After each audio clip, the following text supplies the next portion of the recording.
इस वीडियो को लाइक कीजिए, अपने दोस्तों के साथ शेयर कीजिए और अगर अभी तक आपने हमारे चैनल को सब्सक्राइब नहीं किया तो इसे सब्सक्राइब कर लीजिए और साथ ही मौजूद बेल आइकन को दबा लीजिए ताकि आपको तमाम नई स्टोरीज मिलती रहे।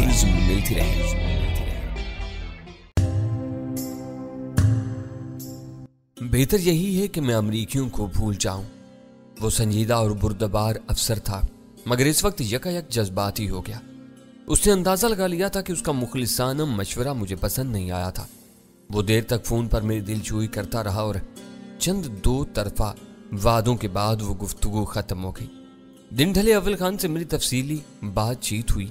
उसे ये जानकर खुशी हुई कि मैं उसी शाम मारुति के घर मौजूद था।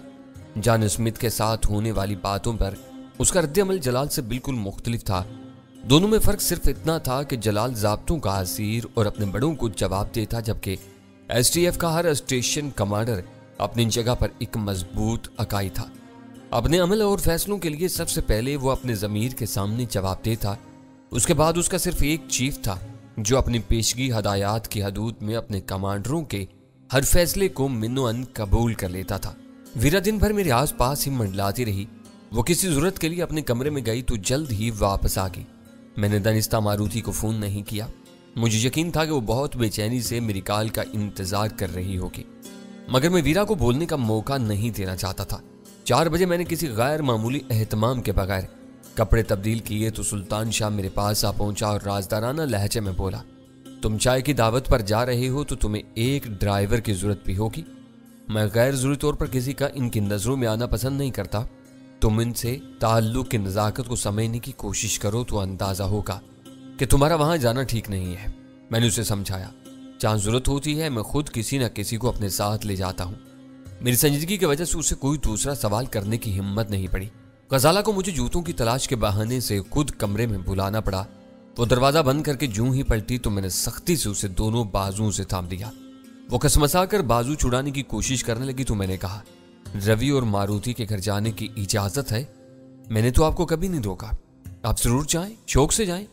गजाला ने मेरी आंखों में देखते हुए जवाब दिया, मैं वहां अपने शौक से नहीं मजबूरियों के तहत जा रहा हूं। तफसील अव्वल खान से पूछ लेना, मुझे किसी से पूछने की जरूरत नहीं। आप पर पूरा एतमाद है, आप कहीं भी चले जाएं लौट कर घर ही आते हैं। गजाला के अल्फाज में खलूस और मोहब्बत के साथ मुहूम सा शिकवा बेपनाह था जो अपनी जगह दुरुस्त और जायज था। मैं उसके सामने हमेशा बहुत मोहतात रहता था, मगर मुझे अंदाजा था कि वो मेरे और वीरा के बाहिमी ताल्लुक के बारे में बहुत कुछ जान लेने के बावजूद अनजान बनी रहती थी और कभी अपनी फितरत के तकाज़ों से मजबूर होकर जुबान खोलने पर मजबूर हो जाती थी तो कोई ऐसी बात नहीं करती थी जिससे मेरे जज्बात मजरूह हों या इल्जाम तराशी की कोई सूरत पैदा होती हो। मैंने उसकी पेशानी चूम कर उसके बाजू छोड़े और जूते पहनने में मसरूफ हो गया। वो मसहरी के कोने पर टिक कर मेरी तरफ देखती रही। मैं जूते पहनकर तपाई से उठा तो वो बोली, आपने आम से कपड़े पहने, आज के लिए तो कोई अच्छा जोड़ा पहन लेते। आपकी अलमारी में एक से एक जोड़ा तैयार है। मैंने ज्यादा एहतमाम किया तो मारुति किसी गलत फहमी में मुब्तला हो जाएगी। मैंने हंसकर कहा, मैं काम को काम तक रखना चाहता हूं। तुमने अंदाजा लगा लिया होगा कि वो बहुत आजाद ख्याल औरत है। उसका शौहर भी इसी जैसा है। मियाँ बीवी एक जैसे हों तो अच्छा गुजारा होता है। मेरे साथ वो भी हंस दी। मैं दरवाजा खोलकर बाहर निकला, तीनों को अलविदा कहा और गाड़ी की चाबियां लेकर घर से निकल गया। मोबाइल फोन पहले ही मेरी तहवील में था। घर से कुछ दूर निकलने के बाद मैंने एक हाथ से स्टीयरिंग व्हील संभाल कर दूसरे से मोबाइल फोन पर रवि का नंबर मिलाया। घर के नंबर से फौरन ही मारुति की आवाज सुनाई थी। मैंने उसे बताया कि मैं घर से निकलकर उसी की तरफ आ रहा था। उससे मजीद कुछ कहने सुनने के लिए बात आगे बढ़ानी चाहिए, लेकिन मैंने ये कहकर मुआज़त कर ली कि मैं ट्रैफिक के हजूम में था, ज्यादा देर तक मोबाइल पर बात नहीं कर सकता था। उसे अपनी आमद की इतला देने के बाद मुझे यूं महसूस हुआ जैसे सर से एक बड़ा बोझ उतर गया हो। मजे मजे से गाड़ी चलाता हुआ मैं 4:45 बजे ओल्ड क्लिफ्टन के इलाके में मोहन हाउस के फाटक पर पहुंच चुका था। पिछली बार मैंने देख लिया था कि घर के ड्राइववे में 4 गाड़ियां खड़ी हुई थीं, फिर भी इनसे आगे जगह मौजूद थी, लेकिन पहले से खड़ी हुई गाड़ियों पर से गुजर कर वहां तक पहुंचना मुमकिन नहीं था। इस वक्त मैं इतला देकर प्रोग्राम के मुताबिक पहुंचा था। मुझे तवक्का थी कि मेरी कार के लिए अंदर जगह होगी। मैंने फाटक के सामने हार्न बजाया, फौरन ही फाटक खोल दिया गया। मैं गाड़ी अंदर बढ़ा ले गया। इस वक्त वहां सिर्फ 2 गाड़ियां मौजूद थीं। मैं गाड़ी का इंजन बंद करके नीचे उतरा ही था कि ड्राइंग रूम के बराबर वाला दरवाजा खुला। वहां से कमीज पतलून में मलबूस एक सेहतमंद और खुश लिबास नौजवान तकरीबन दौड़ता हुआ निकला और तीर की तरह मेरी तरफ आया। आओ मजहर जी आओ, तुमने मेरा मान रखकर मेरा दिल खुश कर दिया। उसकी जिंदगी से भरपूर और गर्म जोश आवाज सुनकर मैंने उसे पहचान लिया। वो रवि मोहन था और अपनी शख्सियत या वज़ाकता से किसी भी तरह जगदीश मोहन का छोटा भाई नहीं लगता था। कुर्ते पाजामे में मलबूस मोटे और बदसूरत जगदीश के बरक्स से रवि वजीह और खूब रूह आदमी था। उसके चेहरे पर मासूमियत के बजाय तजर्बे की पुख्तगी फैली हुई थी जो उसकी उम्र की गुमाज थी।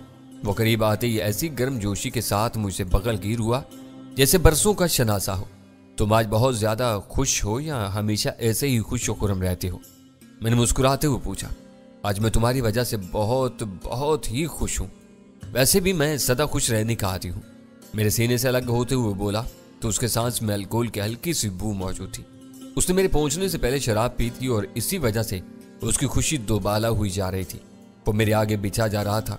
मुझे ड्राइंग रूम में ले जाने के बजाय वो उसी दरवाजे में ले गया जिससे खुद वो बरामद हुआ था। वो एक वसी लाबी थी जहां दीवारों के साथ मुनक्किश सिंधी सोफे पड़े हुए थे। इनके साथ बांध से बनी हुई नीची पैरों वाली रंगारंग कुर्सियां थीं।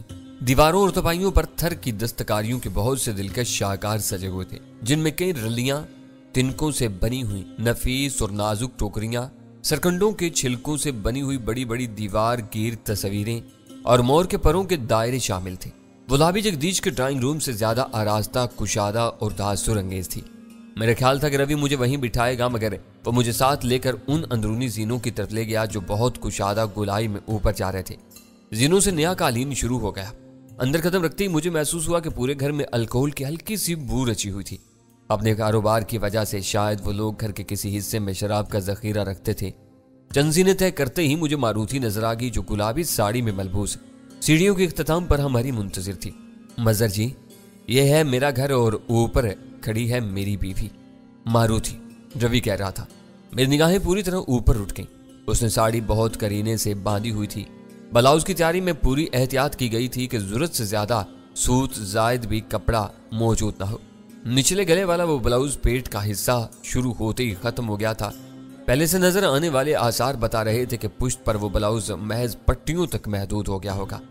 साड़ी के सिमटे हुए पल्लू से जिस्म के किसी खुले हुए हिस्से को दानिस्ता छुपाने की कोशिश नहीं की गई थी।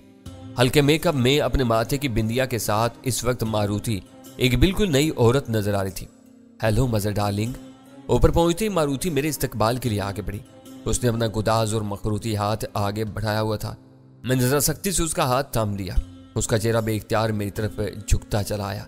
मुझे उसके तनफ्फुस की हरारत अपने खुले हुए किरेबान से जिल्द में घुसती हुई महसूस हो रही थी। उसके जिस्म से परफ्यूम की और सांसों से अल्कोहल की बू आ रही थी। चंद सानियों के लिए मैं बौखला कर रह गया था। मैंने कनखी उस रवि की तरफ देखा तो वो खुश और बेपरवाह नजर आ रहा था। तब मुझे ख्याल आया और मैंने अपने खुश जमाल मेजबान की पेशानी पर एक नरम सा बोसा लिया। उसने झुका हुआ सर उठाया और मैंने उसका हाथ छोड़ दिया। सीढ़ियों से चंद कदम आगे उनके ड्राइंग रूम का दरवाजा था। वहां हर चीज नई और चमकती हुई नजर आ रही थी। आराइश का सारा अंदाज मगरबी था। वहां थर की तहजीब और सकाफत का कोई नमूना नहीं था। रवि ने मुझे अदब से दोहरे सोफे पर बिठाया। मारुति मेरे बराबर में बैठ गई। आखिर में रवि ने हम दोनों के सामने पाली नशिस्त संभाल ली। दरमियान में मोटे शीशे की गोल सेंटर टेबल थी जिस पर ड्राई फ्रूट की भरी हुई ट्रे मौजूद थी। मारुति तुम्हारी बहुत तारीफें करती है। मेरा ख्याल है कि मैंने इस दिन घर से भाग कर बुरा किया। रवि ने फ्रूट ट्रे मेरी तरफ सिरका कर कहा। मुझे मालूम होता कि तुम जैसा भला आदमी मेरे घर आया तो मैं हरगिज कहीं नहीं जाता। उस रोज हमारे तेवर खराब थे। मारुति बीच में ना आती तो तुम्हारा बचना मुश्किल था। तुम्हें मालूम है कि कृष्ण कुमार। बस रवि ने दोनों हाथ उठाकर मुझे खामोश कर दिया। मसर जी, मैं जानता था कि वो किसी दिन मुझे भी ले डूबेगा।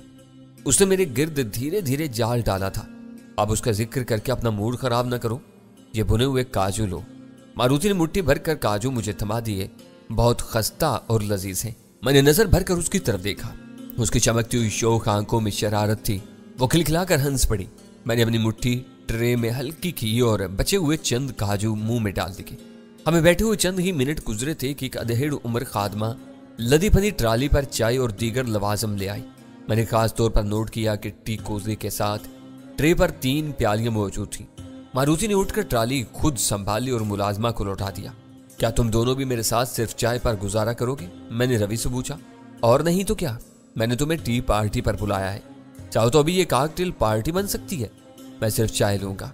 मेरी वजह से तुम दोनों अपनी शाम बर्बाद न करो। तुम बिला तकल्लुफ अपनी पसंद के ड्रिंक्स ले सकते हो।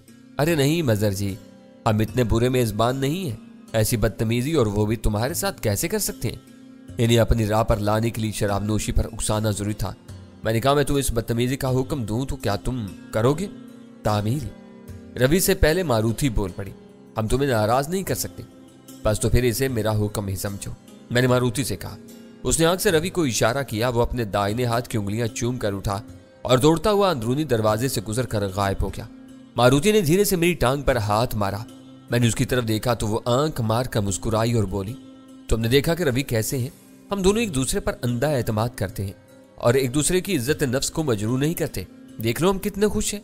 रवि दरवाजे से दोबारा बरामद हुआ तो उसने अपनी बाहों और पेट के दरमियान रॉयल सैल्यूट की एक बोतल, 2 गिलास और ठंडे पानी की एक बोतल उठाई हुई थी। वो करीब आया तो मारुति ने वो चीजें मेज पर मुंतकिल करने में उसके मदद की। रवि गहरा सांस लेकर थके हुए अंदाज में अपनी निशिस्त पर गिर गया। मजहर जी, तुम वाकई ग्रेट हो। आज मैं पहली बार किसी दोस्त की चाय की प्याली से अपना गिलास टकराऊंगा। मारुति ने उठकर मेरे लिए चाय तैयार की और ट्राली से बिस्किट, पेस्ट्रीज और कई अशिया प्लेट में डालकर मेरे सामने रख दी। मेरी चाय बन जाने के बाद रवि ने बोतल को हाथ लगाया। वो मेजबानी के बहुत बुनियादी आदाब थे। मैं बारीक महीने से देख रहा था कि रवि इस फन में ताक था। इसने मारुति के लिए बहुत हल्का गिलास बनाया। इसके अपने गिलास का रंग गहरा था। बोतल बंद करके रवि ने अपने गिलास को उठाया। मैंने चाय की प्याली उठा ली। चेयर्स की 3 आवाजों के साथ 2 गिलास एक प्याली से टकराए। इन्होंने अपने अपने गिलासों से छोटे छोटे घूंट लिए। मैंने भी गर्म चाय से लब तर करके प्याली वापस से पिर्च में रख दी। रवि से असल मौजू पर गुफ्तगू करने के लिए जरूरी था कि उसका गिलास आधे से ज्यादा खाली हो जाए। इसे मसरूफ रखने के लिए मैंने जगदीश का जिक्र छेड़ दिया। तुम्हारे बड़े भाई कहाँ हैं? आज वो नजर ही नहीं आए। भैया जी, उसने अपने गिलास से एक बड़ा घूंट लेकर इस्तेज़ाइया अंदाज में कहा, अपनी बीवी के साथ समंदर की सैर को गए हुए हैं। वो कहते हैं कि मेरे सारे दोस्त शराबी कबाबी हैं। वो होते तो मैं इन्हें दिखाता कि तुम सिर्फ चाय पीती हो। उनको अपनी जात और इज्जत का बड़ा घमंड है। मारुति बोली, हर एक की तहकीर करके वो अंदर से खुश होते हैं। यह बुरी आदत है उनकी। रवि ने एतराफ किया, मैं जब से घर आया हूं इनके सामने नहीं गया। ना जाने क्या कुछ कह डालेंगे। मैं दिन भर हर घंटी और हार्न पर हौल रहा था कि कहीं फिर पुलिस ना आ गई हो। भैया जी मुझे गर्दन से पकड़कर उनके सामने न डाल देते और मेरी एक ना सुनते। घमंड किसी चीज का भी हो बुरा होता है। एक ना एक रोज आदमी इसी चीज से महरूम हो जाता है। मैंने लुकमा दिया, जब भी गई भैया जी की इज्जत ही जाएगी। मारुति बोली, हर वक्त इसी का रोना रोते रहते हैं। ऐसी बदफाल मुंह से ना निकालो। रवि ने नरमी से अपनी बीवी को टोका। वो सही रोते हैं। कोई अपने दरवाजे पर एक पुलिस वाले का नाम आना पसंद नहीं करता कि लोग ना जाने क्या सोचें। यहाँ वो 3 गाड़ियों में लद कर आए थे। अब मजहर जी हमारे मेहमान हैं तो मुझे यकीन आया है कि हमें सताने के लिए कोई नहीं आएगा। इससे पहले मेरी जान सूली पर टंगी हुई थी। तुम्हारे लिए बहुत पापड़ बेले गए हैं, वरना पुलिस और एजेंसियों को अब भी कृष्ण कुमार के साथियों की तलाश है। रवि ने उजरत में अपने गिलास से एक लंबा घूंट लिया और उसे आधा कर दिया। मुझे मालूम है उसके साथियों का अंजाम भी उससे कम नहीं होगा। एक बार किसी का वारंट निकल जाए तो फिर अदालत से ही उसकी जमानत होती है। वारंट का वापस लिया जाना बहुत बड़ी बात है। मैं नहीं समझता कि मैं भाग गया तो नौबत यहां तक पहुंच जाएगी। भैया जी तो तुम्हें हमेशा के लिए यहां से भगा रहे थे ताकि सब कुछ उनके कब्जे में चला जाए। ये कहते हुए मारुति ने कसमसाकर अपनी जगह पहलू बदला और सोफे में यूं ढलक कर बैठ गई कि मेरे और उसके जिस्म का फासला तकरीबन खत्म हो गया। पल्लू और आस्तीन से महरूम उसके शाने का कुछ वजन मेरे बाजू पर मुंतकिल हो गया। मेरे सिरे पर पसपाई की जरा भी गुंजाइश नहीं थी। अब इन बातों को दोहराने से कोई फायदा नहीं है। यूं समझो कि मजहर जी की मेहरबानी से मुझे बल्कि हम दोनों को नई जिंदगी मिली है। इसके लिए हम इनकी जितनी भी खिदमत करें वो कम है। तुम्हारा दामन बच गया मगर हमें आदमी दरकार है। मैंने मौका गनीमत जानकर बात छेड़ दी। अपने साथ दूसरों को बचाने की कोशिश मत करो। ऐसा ना हो कि उनकी वजह से तुम लोग दोबारा किसी मुसीबत में घिर जाओ और मैं भी तुम्हारे लिए कुछ न कर सकूं। हम किसी को बचाने की कोशिश नहीं कर रहे। रवि ने हैरानी से कहा, तुम किसकी बात कर रहे हो? बहुत से हैं, कृष्ण कुमार के सारे ही करीबी साथी उनमें शामिल हैं। तुम नाम बताओ मुझे, उनके बारे में जो कुछ मालूम है मैं वो बताऊंगा। रवि ने खलूस से कहा, मैं सिर्फ एक नाम ले सकता हूं, बाकी नाम तुम खुद बताओगे। मैंने चाय का घूंट लेते हुए देखा कि रवि बहुत तेजी से पी रहा था जबकि मारुति बस उसका साथ दे रही थी। इसके गिलास की सतह 1 इंच भी नहीं गिरी थी। मारुति, मजहर जी किसका जिक्र कर रहे हैं? रवि ने गिलास उठाकर खौफजदा आवाज में पूछा। तुम हरिचंद की बात कर रहे हो? मारुति ने रवि को जवाब देने के बजाय मुझसे सवाल कर डाला। मैं मुस्कुराए बगैर नहीं रह सका। उसे तुमने कोई खबर पहुंचाई थी? बात खुद ब खुद आगे बढ़ रही थी। इसने बहुत आहिस्तगी से अपने सर को इस्बात में जुम्बिश दी। अपने गिलास से एक छोटा सा घूंट लिया, फिर रवि से मुखातिब होकर बोली, तुम्हारे भाग जाने के बाद मैंने हरिचंद को फोन किया था और उसे बता दिया था कि एजेंसी वाले तुम्हारी तलाश में थे। तुम्हारे बाद हरिचंद की बारी आ सकती थी। मैंने सोचा कि उसे वक्त से पहले होशियार कर दूं। यह तुमने बहुत बुरा किया, रवि ने मुलामत अमेज लहजे में कहा। मेरी तरह वो भी निकल गया होगा। इस वक्त मैं बहुत परेशान थी, डरी हुई थी कि कहीं हरिचंद तुम्हारे ठिकानों का पता बताकर तुमको बिना पकड़वाते। ऐसा करके तुमने मजर जी के एतमाद को ठेस पहुंचाई है। मारुति का जवाब सुनते हुए रवि ने कुछ और अस्काच अपने मेदे में उतार ली थी। उसकी आंखों में खुमार के हल्के से डोरे तैरने लगे थे। वो किसी भी लम्हे अपना तगड़ा गिलास खाली कर सकता था। मारुति ने मजरू और शिकायती नजरों से मेरी तरफ देखा और बोली, क्या रवि ठीक कह रहे हैं? आपस के मामला तुम दोनों ही तय कर लो तो ज्यादा बेहतर रहेगा। मैंने सब कार्ड तुम्हारे सामने रख दिए हैं। इस वक्त तक मजर जी से मेरी कोई बात नहीं हुई थी। जो कुछ हुआ सबके सामने हुआ था। भैया जी ने उनके सामने मुझे मारा और धकेलना शुरू कर दिया, फिर अंदर ले जाकर मुझे तुम्हारी भावज और बहनों के हवाले कर दिया। अपनी विपता सुनाते हुए मारुति की आवाज रुंध गई। ये मत कहो मारुति, मैं नरमी से उसकी तस्सी की। तुम्हारे भैया जी को गुस्सा उसी आया था कि उसके सामने हमारे दरमियान बहुत सी बातें हुई थी और तुम रवि की तलाश में हमारे साथ घर से निकलने पर आमादा हो गई थी। भैया जी ने इन सब कोशिशों पर पानी फेर दिया था। हमारे दरमियान कुछ भी तय नहीं हुआ था। मैंने गुजरे हुए वाकयात को अपने जहन में दोहराया। मुझे याद आया कि वो ठीक कह रही थी। इससे मेरी असल मुफाहमत उस वक्त हुई थी जब मैंने घर पहुंचकर उसके तहरीरी पैगाम के जवाब में उसे फोन पर राब्ता किया था। अगर तुम ये कहना चाह रही हो कि तुमने हमारी वापसी और मेरे फोन करने के दरमियान हरिचंद को फोन किया था तो तुम ठीक कह रही हो, मैंने कहा। असल बात यह है कि वो निकल गया और अब तक उसका सुराग नहीं मिल सका। अस्काच के एक छोटा सा घूंट लेने के बाद मारुति की हिचकियां और सिसकियां रुक गई थीं। उसने बड़ी बड़ी नम आंखों से मेरी तरफ देखा और भराई हुई आवाज में बोली, शुक्रिया कि तुमको मेरी बात पर यकीन आ गया। मुझे दुनिया में रवि से ज्यादा कोई अजीज नहीं है। तुमसे बात हो जाने के बाद मैंने किसी से कोई गलत राब्ता नहीं किया। बस रवि की तलाश में शहर भर की खाक जानती रही। कृष्ण कुमार हरिचंद का पुराना दोस्त था या तुम्हारा? मैंने रवि से पूछा।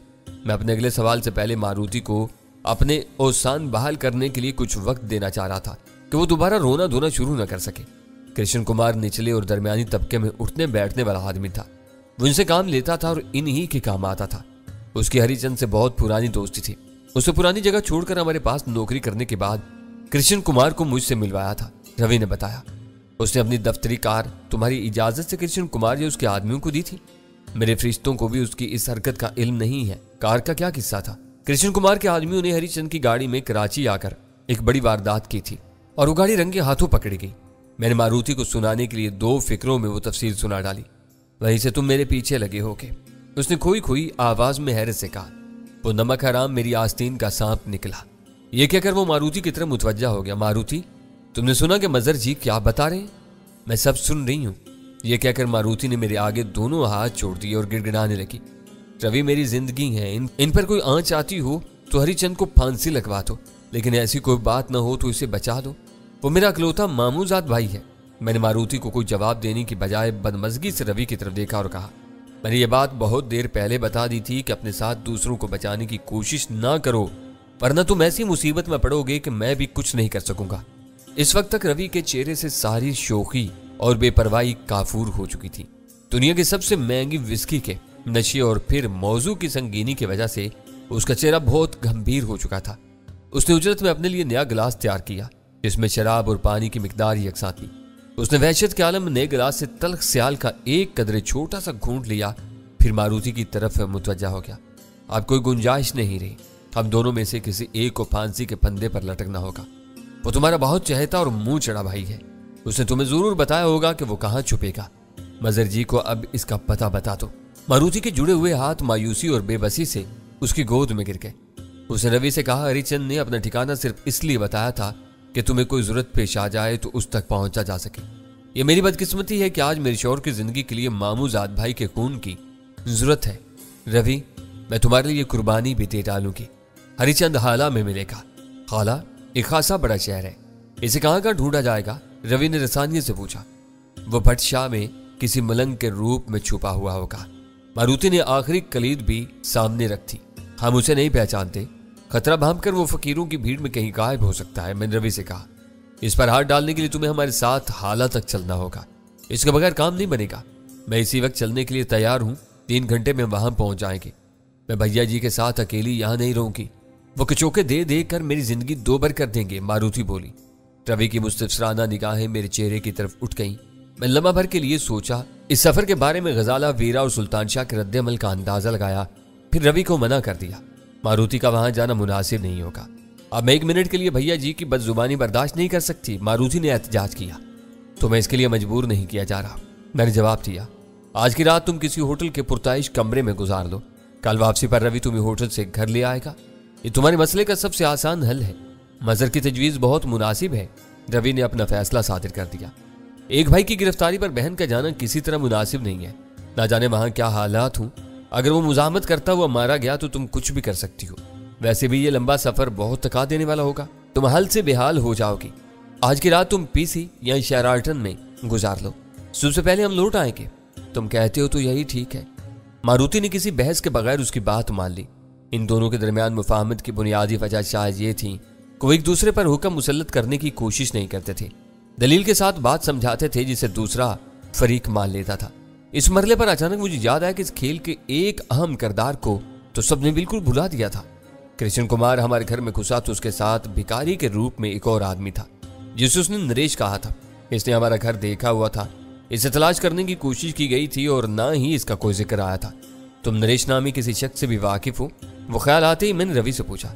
उसने अपने जहन पर जोर देने की कोशिश करते हुए नफी में सर हिला दिया। मेरे लिए ये नाम नया है, शायद हरिचंद जानता हो। इसके मिलने जुलने वालों का हल्का बहुत वसी है। क्या तुम छांट छांट कर सिर्फ हिंदुओं को तलाश कर रहे हो? मारुति ने गैर मुतवक्का तौर पर सवाल करके मुझे चौंका दिया। इनके करतूत तुम्हारे सामने हैं। तुमसे ज्यादा रवि इनके बारे में जानता होगा। तुम कृष्ण कुमार के किसी मुसलमान साथी का नाम बताओ, फिर देखो कि उसका क्या हाल होता है। इसके चक्कर में अब तक बहुत से मुसलमान भी मारे गए हैं। यह बदकिस्मती की बात है मारुति, रवि ने हस्बे आदत उसे समझाया। कृष्ण कुमार ने यहाँ अखंड भारत का कोई चक्कर चलाया हुआ था। हिंदू ही इस नारे का साथ दे सकते हैं। यहाँ रहने वाले मुसलमानों के लिए मुल्क ही सब कुछ है। लेकिन रवि, तुमने तो कभी अखंड भारत के लिए कोई काम नहीं किया? मारुति ने ताईद तलब लहजा में पूछा। काम कभी नहीं किया, लेकिन कृष्ण कुमार को बड़ी रकमें देता रहा हूं। वो थर के नंगे भूखे हिंदुओं के लिए अक्सर मुझसे चंदा लेता रहता था। शायद इसलिए तुम्हारी जान बच गई है।